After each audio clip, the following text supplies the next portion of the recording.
Un ídolo del pancracio, Jesús Alfonso Huerta Escobosa, conocido como La Parca, falleció a los 54 años de edad, luego de que el 21 de octubre pasado sufriera una aparatosa caída y su cabeza pegó contra la banda de protección, esto en una función en Monterrey, Nuevo León. Accidente que le trajo varias complicaciones a su salud, de las cuales ya no pudo recuperarse. La Parca nació el 4 de enero de 1966 en Hermosillo, Sonora, y comenzó el mundo de la lucha libre bajo el nombre de Caris, la Momia, en su ciudad natal. Y tras varios años se mudó a la Ciudad de México, donde conoció a Antonio Peña, quien le dio la oportunidad de enfundarse en el personaje de La Parca. Quedará en la mente de sus admiradores sus divertidos bailes bajo la canción de Thriller de Michael Jackson y una de sus más grandes amistades, pero también rivalidades que sostuvo, fue Octagón, quien tenemos en la línea telefónica. Así que muy buenos días, Octagón. Gracias por atendernos. Hola, bien, buenos días a ti, ahí en el estudio y a los radioescuchas. Muy triste por la noticia de la pérdida de mi amigo Jesús, La Parca. Ya ves que tantos años estuvimos trabajando juntos. Con él estuve en Japón, Centroamérica, Estados Unidos, todo la República Mexicana. Hicimos cosas muy buenas. También hubo tristezas, lloramos, platicamos, reímos y somos pues campeones nacionales de parejas, que yo creo que ya se va a quedar ahí se va a quedar en el recuerdo con el buen Chuy. Así es, Octagón. Oye, platícanos alguna anécdota que tengas ahorita en la memoria que viviste con La Parca. Fíjate que una vez que fuimos a Tuxtla Gutiérrez, Chiapas, a trabajar, ya para regresarnos al otro día, fue cuando agarraron el aeropuerto y entonces nos tuvimos que ir caminando ahí por el monte y todo para llegar al aeropuerto, como 2,5 kilómetros, casi 3 kilómetros, arrastrando la maleta, y tantito la cargaba él, tantito la cargaba yo, pero no nomás nosotros, mucha gente iba con nosotros ahí en el monte para llegar para agarrar el aeropuerto, el vuelo, que no se nos fuera.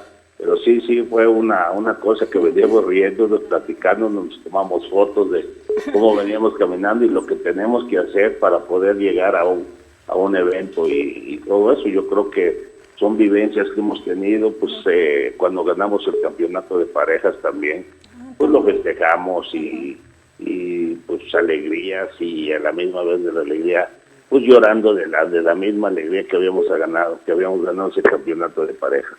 Aparte, La Parca era una gran persona, un gran luchador, y pues siempre se caracterizó por ese carisma, ¿no? Nosotros lo conocimos, ese carisma ya en el cuadrilátero, pero ¿cómo era detrás de él? Fíjate que un gran ser humano, siempre que él y yo estuvimos juntos, más de 25 años, más de 15 años trabajando juntos, pero había una amistad, porque por eso la amistad que teníamos él y yo abajo, pues la reflejábamos arriba del ring. Se nos hacía fácil para nosotros transmitirle al público esa amistad tan grande que teníamos, y es por eso que el reflejo arriba de un ring, el trabajo era para nosotros poder identificarnos con el público, y siempre alegre. Ya ves que su clásico baile que hacía, que a la gente la ponía en la orilla de la butaca, y pues siempre estábamos cotorreando, siempre estábamos conviviendo mucho, y yo creo que eso hacía más fácil el trabajo para nosotros arriba de un ring. ¿Esperabas esta noticia? Bueno, nadie esperaba esta noticia, el fallecimiento de La Parca. Sabíamos el accidente que había tenido y no se había podido recuperar. ¿Habías tenido algún contacto con él durante este proceso que tuvo de salud?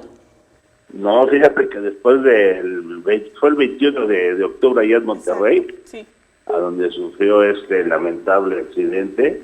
Pero pues como nosotros estamos acostumbrados a los golpes y eso, dije, no, él se va a parar, porque además es una persona muy fuerte dentro de su persona, pero después se estuvo complicando un poquito más.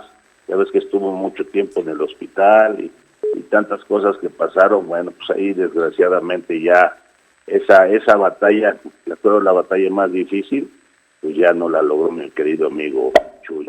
Por último, Octagón, ¿cómo se debe recordar a La Parca? ¿Cómo deben recordar todos sus fanáticos y la gente que pues no pudo conocerlo? ¿Cómo lo tendrán que recordar? Pues fíjate que todos los comentarios de la gente han sido muy positivas. Él y yo hicimos muchas cosas juntos. mucho representamos a México en el extranjero y pues aquí en la República Mexicana muchas alegrías hemos dado a muchas familias, que la gente lo siga recordando como tal.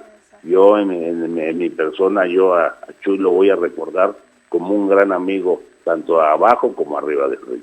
Pues muchísimas gracias, Octagón. Una gran pérdida la que tuvimos este fin de semana, pero bueno, sabemos que aquí estará la Parca con esta alegría que nos deja un legado, pues sí, muy importante en la lucha libre. Muchas gracias, Vianney, y un saludote ahí a todos por radioescucha y ahí al foro. Muchísimas gracias, Octagón. Muy buen día. Gracias.